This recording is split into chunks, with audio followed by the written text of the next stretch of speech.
FM 89.1, Radio Universidad. Decíamos que hoy es el Día Mundial o Día Internacional del Agua y vamos a hablar con Magalí Ovejero. Ya está en línea, ella es licenciada en Ciencias Ambientales y embajadora por el Programa de las Naciones Unidas para el Desarrollo en Argentina. ¿Qué tal, Magalí? María te saluda y Mauro, ¿cómo estás? Muy buenos días a ambos, muy buenas tardes, ¿cómo están? Buenas tardes. Bien, muy bien. Y bueno, y como siempre tratando desde este modesto lugar, tratando de concientizar a la gente, a nuestros y nuestras oyentes, y en este caso acerca del agua, un bien tan preciado mundialmente y que a veces no lo ponemos en valor, ¿no? Totalmente, bueno, por ese motivo fue que hoy se decidió celebrar el Día Mundial del Agua, ¿no? Para empezar a entender cuál es el valor más allá del eslogan "el agua es vida", para entender cuál es la importancia en todo lo que hacemos cotidianamente, desde la fruta, la verdura. Bueno, Argentina es un país exportador de agua, más allá de ser exportador de ciertos productos. ¿Cómo es esto? En cada cosa que tenemos hay agua. Por ejemplo, ¿cuántos litros se necesitan para hacer 1 kilo de carne, para hacer 1 kilo de tomates? Cuando hablamos de ropa, ¿cuántos litros se necesitan para teñir un pantalón? ¿Cuántos litros se necesitan para poder extraer 1 litro de petróleo? En absolutamente todo lo que hacemos está involucrado el agua. Y es algo que es una huella invisible, ¿no? Esta es la famosa huella hídrica. Sí. A veces nos fijamos solamente en cerrar el grifo de la cocina o en bañarnos un poquito menos.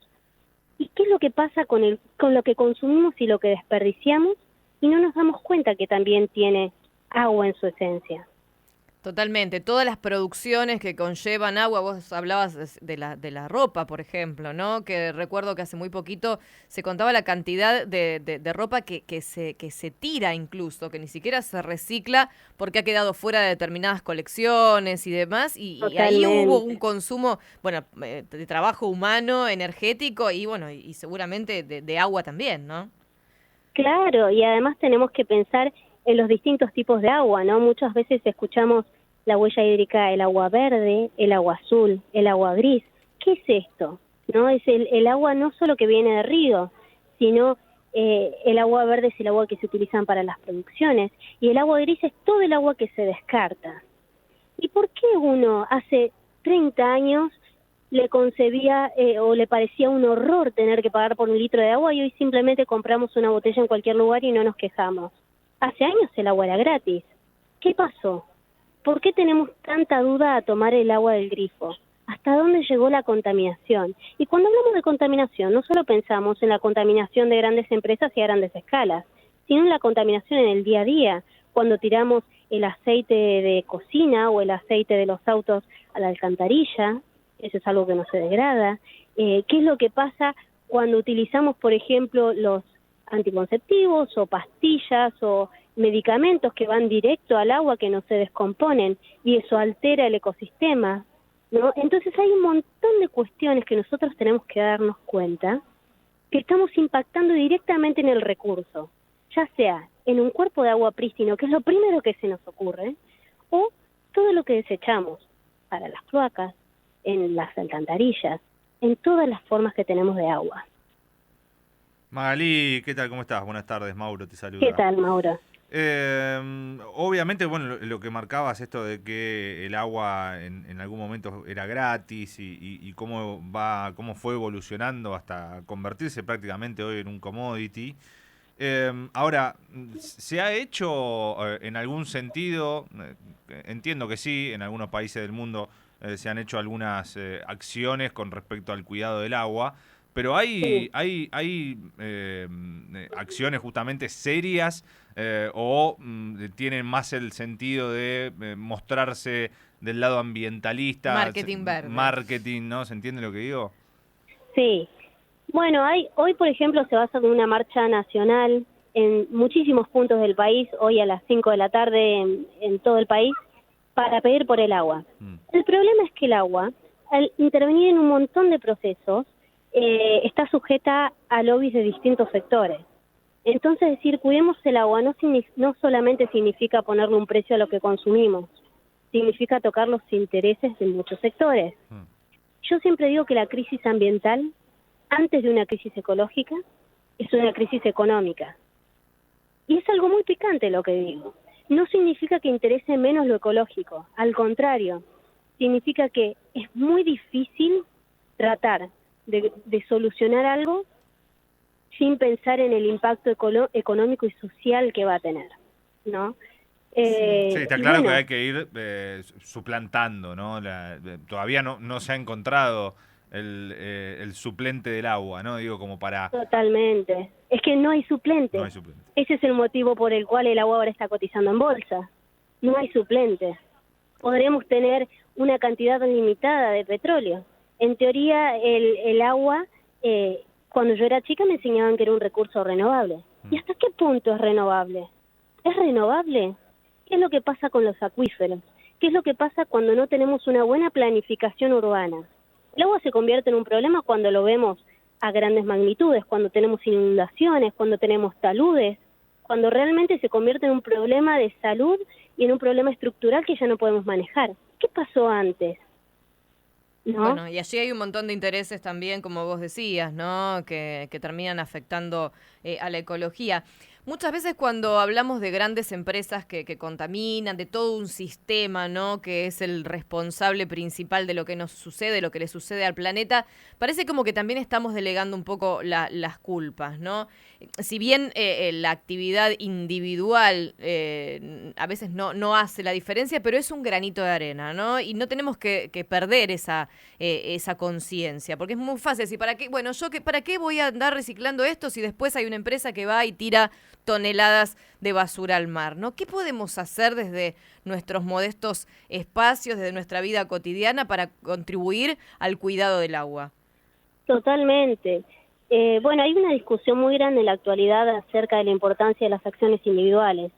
Si bien es verdad que a veces no se nota el efecto que causan o tiene un delay importante en el tiempo, en un retraso en el tiempo, y que el cambio grande es cultural, no podemos esperar el cambio cultural. Lleva demasiado tiempo.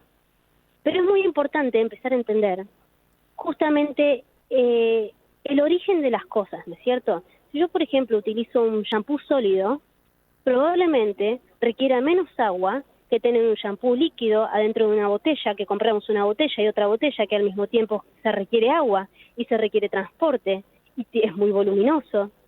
Entonces, ir cambiando de a poco nuestros modos de vida son una colaboración. Empezar a tener confianza también, ¿no? Porque así como decíamos que la moda de la ropa es un negocio que es sumamente contaminante, también se lo puedo transformar en un negocio que sea verde. Y cuando hablamos de verde, ojo con el famoso greenwashing, con el lavado verde, ¿no? Todo esto que es eco-friendly, que es verde, que ¿es realmente así? ¿Es realmente eco?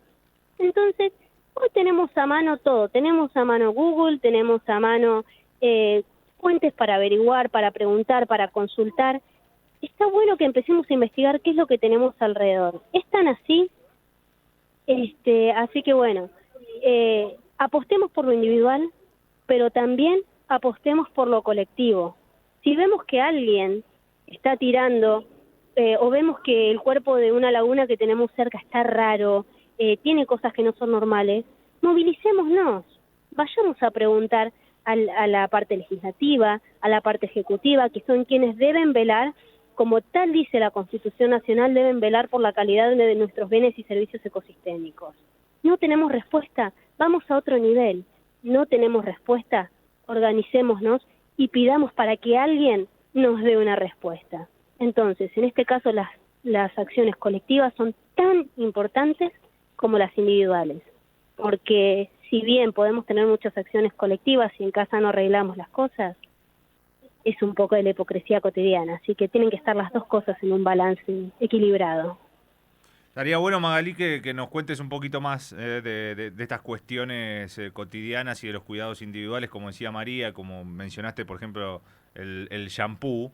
Pero digo, ¿qué otro tipo de acciones cotidianas que se te vengan a la cabeza el día a día de cada uno de nosotros y nosotras que pueda hacer para cuidar el agua, más allá de Este es un buen dato el que dio del Sí, el porque del pensamos shampoo que es sólido. simplemente cerrar la canilla mientras te lavas los Claro. dientes, ¿sí? No, o Claro. bañarte rápido. No, igual creo que se está utilizando ahora con más frecuencia el shampoo sólido, pero obviamente que el líquido es el Sí. que predomina en el mercado. Y También las góndolas, ¿no? Vos en las Claro. góndolas no encontrás generalmente... Tenés que ir a algo más natural o, Sí. o a otro sector. Digo, pero ¿cuáles otra cuestiones así personales, chiquitas, que uno a veces dice, no, mirá, si yo haciendo esto voy a estar ayudando al mundo o a que tengamos un mejor ecosistema, pero si muchos lo piensan al mismo tiempo, Ujú. seguramente que sí que puede hacer un cambio, ¿no? Yo apuesto mucho por las cosas que sean sencillas, que nos lleven a una costumbre y que tengan onda, hablándolo en sencillo. Por ejemplo, cuando me voy a bañar, en vez de contar el tiempo, cuento el tiempo en canciones. Yo sé que una canción dura en promedio 3 minutos. Perfecto, no me puedo bañar más de 2 canciones. Entonces me elijo 2 canciones y yo sé que cuando termine la segunda canción me tengo que terminar de bañar. Bien. Si veo que el inodoro quedó goteando, tratar de cambiar el tapón. ¿Cuántos litros se gastan en eso cuando queda chorreando? Un montón. Sí. Si voy a una plaza y veo que hay una canilla que está abierta, que pierde, contactarme con el municipio de la comuna para que cierren la canilla. Si tengo posibilidad de tener, por ejemplo, un techo verde. Esto es muy importante también porque ayuda a la regulación del sistema hídrico en lo que son las urbes. Puedo poner canaletas que vayan directo a una parte con pasto o con plantas o techos verdes, que lo que hacen es absorben el agua y la mandan directamente al subsuelo. Entonces, de esa manera, además, estamos beneficiando a otras partes del ecosistema, ¿no? Estamos beneficiando que se mantenga la humedad del suelo, estamos beneficiando que no haya tanta amplitud térmica en los lugares que son muy fríos, por ejemplo, disminuir las heladas, en la época de calor que no haya tanto calor, con las epidemias como la del dengue, tener alternativas de este tipo hace que tengamos menos agua estancada y que por lo tanto sea agua útil, que se convierta el agua azul que viene de la naturaleza, que se convierta en agua verde para la utilización y que no se convierta en agua gris para el descarte. Bien, y como vos decías antes, observar qué es lo que consumimos, ¿no? Todo lo que viene empaquetado y sobreempaquetado y con mucho envoltorio, cada una de esas cosas, cada uno de esos envoltorios conllevó seguramente agua en su producción, ¿no? O la ropa, ¿no? A veces gente que acumula y compra más cosas de las que son realmente necesarias. Tener un consumo responsable en todo, porque todo lleva agua en su producción y es algo que en general no nos ponemos a pensar. Claro, por ejemplo, las bolsitas ecológicas, las de tela del supermercado. Sí. ¿Qué es más ecológico? ¿Comprar siempre las bolsas de tela o comprar siempre bolsas de plástico? Y obviamente Este llevar tu bolsa de tela, ¿no? Pero ¿sabían que la bolsa de tela tiene una huella hídrica mucho mayor a la bolsa de plástico? Entonces, a lo que voy no es que hay que consumir plástico, ojo, sino que tenemos que comprar una bolsa de tela. Claro. Porque si compramos 20 bolsas de tela, no estamos siendo más ecológicos, sino que estamos gastando más recursos. Entonces son esos pequeños detalles que hacen que aprovechemos más lo que tenemos, que utilicemos mejor los recursos. Es como hacer una dieta. Uno puede hacer una dieta y privarse de todo, y a los 2 meses volver a engordar. Entonces, ¿resultó la dieta? Y no lo creo. Esto es más o menos lo mismo. Se trata de comer equilibradamente. Si uno come todo el tiempo alimentos ultraprocesados, y bueno, claramente vamos a tener un exceso de peso. Pasa lo mismo. Si todo el tiempo compramos cosas que en teoría son ecológicas, la huella hídrica del papel es muy alta, sí, la huella hídrica de las telas son muy altas. Entonces tenemos que usarlo, pero de manera consciente, crear conciencia en qué es lo que usamos, cómo y cuánto. No hacer la dieta, sino cambiar el hábito, ¿no? Me parece que es lo fundamental. ¿Y te parece, Magalí, que hacen falta más campañas con respecto a esto, digo, de concientización y demás, que no se suelen ver, por lo menos por parte de los gobiernos, en cantidad, ¿no? Sí, lo que pasa es que es algo tan, ya le digo, el agua está inmersa en tantos aspectos que a veces resulta difícil hacer una campaña y decirle al vecino, por favor, no riegues la vereda, de asfalto no van a salir plantas. Entonces, yo siempre apelo a la simplicidad. Tenemos que buscar campañas que detecten, ver al vecino, ver al otro, qué es lo que estamos haciendo mal. Con que alguien me diga, no uses tanta agua, y sí, uno lo toma o lo deja. Ahora si uno ve el error del otro, no uses la manguera para regar tu vereda, entonces tal vez, bueno, ¿qué puedo hacer? Y uso un balde. Entonces esos son pequeños detalles concretos, fáciles y aplicables que pueden hacer la diferencia. Bien. Me parece, ¿no? Esta es una opinión de expertos. Sí, está muy claro. Por un lado, la acción individual y por otro lado, cuando del granito de arena no alcanza, promover la acción colectiva, ya sea reclamando a quien corresponda, ya sea diciéndole al encargado o encargada del edificio, no, mirá, no te puedes parar acá con la manguera toda la mañana a ver la gente pasar, ¿no? Porque el agua no es un recurso interminable. Te agradecemos muchísimo, Magalí, por esta charla y la verdad es que hubo muchos detalles, por ejemplo, que yo no conocía y que voy a empezar a incorporar también a mi vida cotidiana. Un gusto hablar con ustedes. Un placer. Allí pasaba Magalí Ovejero, licenciada en Ciencias Ambientales. Hoy se celebra el Día Mundial del Agua. Ella además es embajadora por el Programa de las Naciones Unidas para el Desarrollo aquí en nuestro país. Y la verdad es que por un lado nos contaba esto de la huella hídrica, ¿no? Estos marcadores, ¿no? Que se usan para saber en qué estado está cada región con respecto a sus fuentes de agua. Y por otro lado, estos pequeños detalles, ¿no? De claro, qué podemos hacer desde nuestro lugar, el cambiar determinados productos, determinadas pautas de consumo. Y no mirar para otro lado cuando vemos que algo no está bien, ¿no?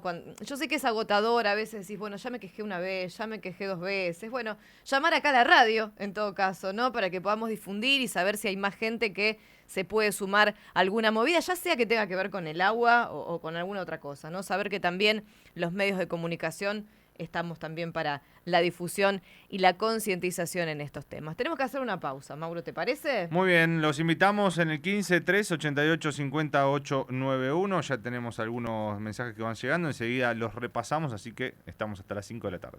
Desde la Universidad Nacional de La Matanza, Radio Universidad FM 89.1. Siempre cerca.